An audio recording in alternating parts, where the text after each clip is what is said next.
All right, today we are talking about Rubicon by Mr. Tom Holland, and I started this book immediately after I finished his other book, Dynasty, about the House of Caesar, and it was a bit too much.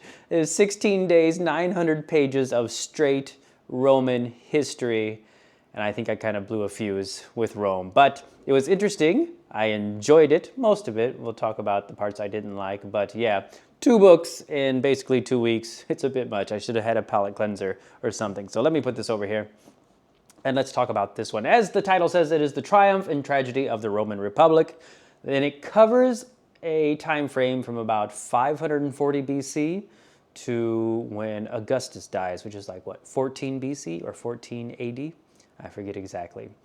So it covers a lot of time, but the bulk of it comes basically after Caesar is born. So we're about 100 BC to, like I said, when Augustus passes away.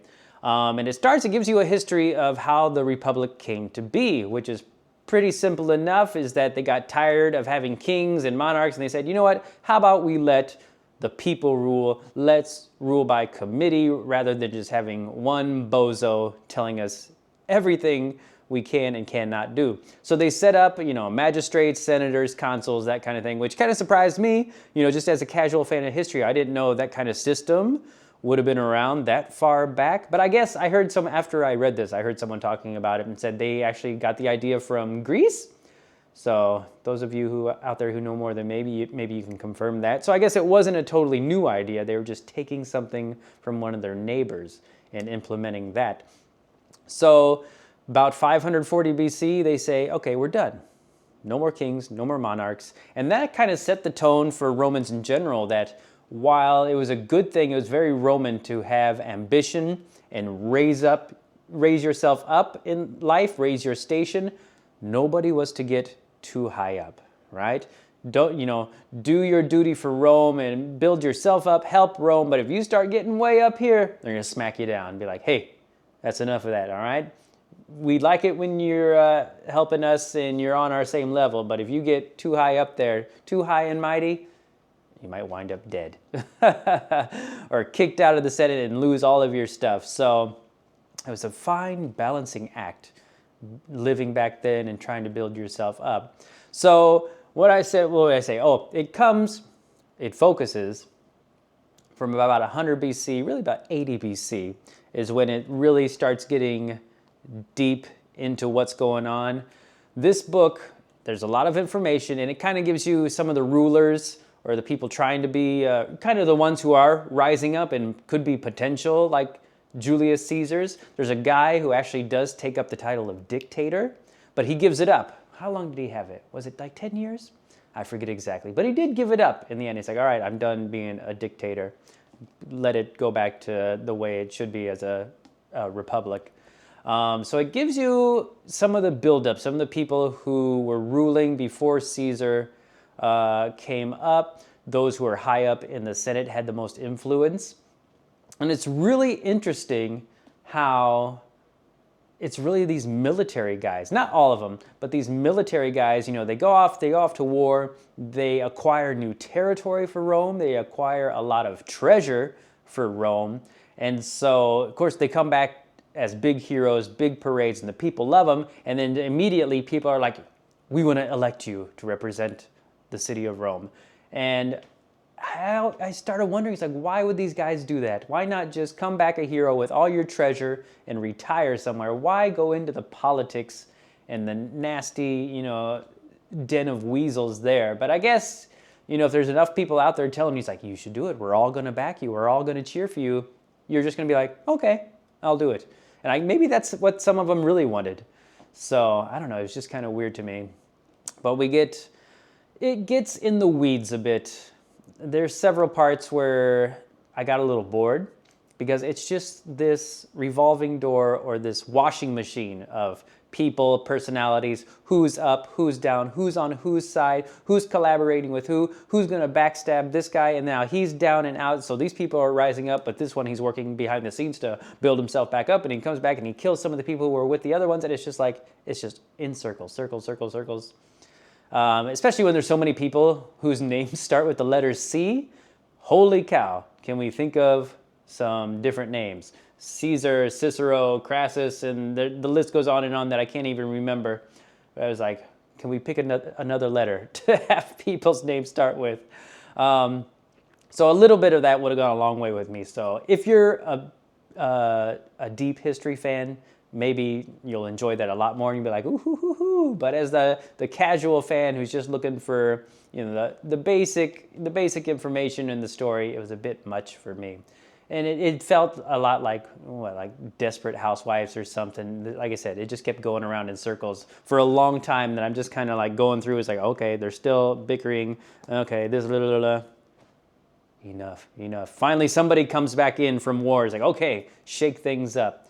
You do get a lot of time with Caesar and his campaigns out of Rome. So he spends a lot of time in Germany, in France, of course, Gaul, and he really builds himself. I had no idea how awesome of a military leader he was. It talks about one time there's a stretch of like 6 years that he doesn't have a defeat in open combat.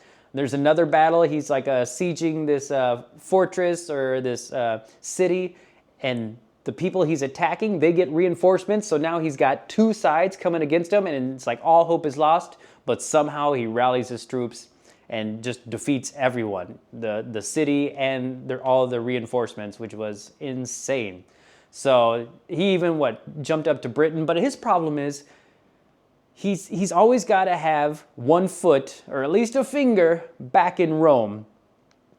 You know, he has to hear about what's going on there, who's on his side, who's plotting against him, because when these guys would go out and they would start acquiring all this wealth and fame and territory for Rome, and everybody's like, yeah. But then you have those guys who are like, okay, he's getting a bit too big. He's going to come back and he's going to crush us all. Let's start destroying him now. His reputation, spread some rumors or lies before he comes back. So when he comes back, he's going to get a parade and everything, but he's not going to be so high and mighty as he thinks he is, which is crazy stuff. There's one guy who, I think it was Sulla, who leaves like a group of people. He's a military guy. You know, he's one of those who rises up, and he's the one who marches into Rome and declares himself dictator.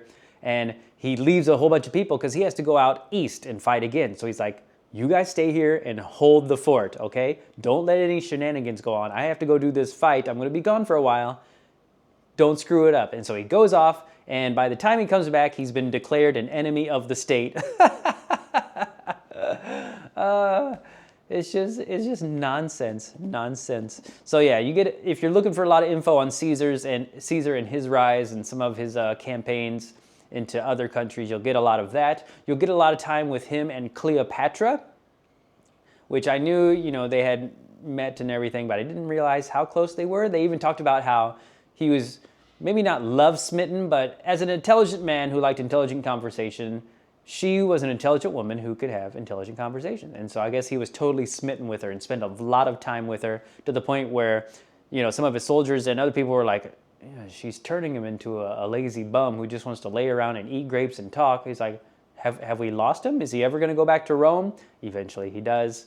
But so that was interesting. Of course, you get the lead up to his death. You get a lot of time with Cicero, which I knew nothing about, other than it's a name of a city in my state. But yeah, I knew nothing about him. The great orator who kind of develops a legal career. And it was kind of interesting. At one point, he was prosecuting a guy, and it said, you know, you prosecute this guy, and he wins the prosecution. The guy gets found guilty, and then Cicero acquires his station or his title, which I thought it was kind of crazy. It's like, you're just gonna be like, okay, I'm gonna prosecute this guy, and if I win, I become governor or whatever it is. Kind of nuts. We get a lot of info, of course, about the city, the people, what it was like to live if you're not one of the aristocrats who have their big villas up on the hill, what it's like living down in the city. And for all the technology and the architecture and all the intelligent minds that can develop, as we've seen, you know, the roads, the aqueducts, baths and cisterns and all this stuff. The layout was a mess. There was no central planning going on. It talked about, like, if you were a visitor to the city with roads going every which way and just like tenant housing and everything built up, it was so easy to get lost. even those who lived in the city, you're hoping it's like you can see over a house or the shops and see like the top of a temple to know where you were. So you get some of that, some of the daily life kind of stuff. You get insight of how the rich lived. I guess they went through a phase where everyone had to have a fish pond. So everybody was digging up fish ponds to have next to their villa. And then what really set you apart, if you are richy rich, you had a saltwater pond for saltwater fish to fish out of. So yeah, a lot of interesting tidbits. You know, of course, a lot of forays into the East that you learn about. And towards the end, this book, Rubicon, it kind of melds in together with Dynasty, because this one ends as Augustus dies, and this one kind of begins with Augustus, and it goes way off past when he dies. So we do get a lot of time with Augustus in this one too. His dealings with Mark Antony and Cleopatra, you know, kind of leads up to what he did with Rome, kind of taking over for Caesar, which he had to go out and earn. So Augustus was no slouch. Caesar had to earn it, Augustus had to earn it. And that's where kind of the death of the Republic comes from, is that, you know, you had these guys, Caesar just marched right into Rome and knocked everybody down and said, it's me, I'm the dictator, you're following me. Same thing with Augustus, he had to rise up and he just took over the same thing, basically not eliminating the Senate, but basically saying, nothing you say or do matters. You decide on something, who cares? I have the final saying. And that's where the death of the Republic comes from, this thought that it's kind of this government of the people, by the people, for the people, people being able to vote for who they wanted for. It even talks about how you could basically be born into any class, any station in life, and you could run for office. Now, there were some stipulations about owning property at some point, but anyone had an opportunity to run for office, meeting certain requirements. That was kind of interesting. So overall, it was a slog, 900 pages to get through both of these books. I'm glad it's over with. I found them both very interesting. I would say I enjoyed this one more, Dynasty. I think just following people instead of the overall, Roman Empire, this one was more interesting, more entertaining to follow, whereas this one, like I said, it had those slogs in there where it was just round and round with political drama. You know, we get enough political drama these days, and this kind of felt kind of the same. You know, people letting their emotions get the best of them, acting childish, and then, except back then, they could go out and kill you if they didn't like you. So I'd say Dynasty was more enjoyable. Totally different topics though, so it's up to you. If you're a deep history fan, you'll probably love this. If you're just a very casual fan, I don't know. Like I said, it's kind of hard to push through some sections. If you're a casual history fan, maybe start with this one. Easier to read, Dynasty. But overall, good books. Good job, Mr. Holland. Please leave a comment down below if you've read these books, or maybe you've read some of his other works that you enjoyed. Please let me know about those. Please like and subscribe to the channel if you haven't done so already, and I will see you next time. Bye.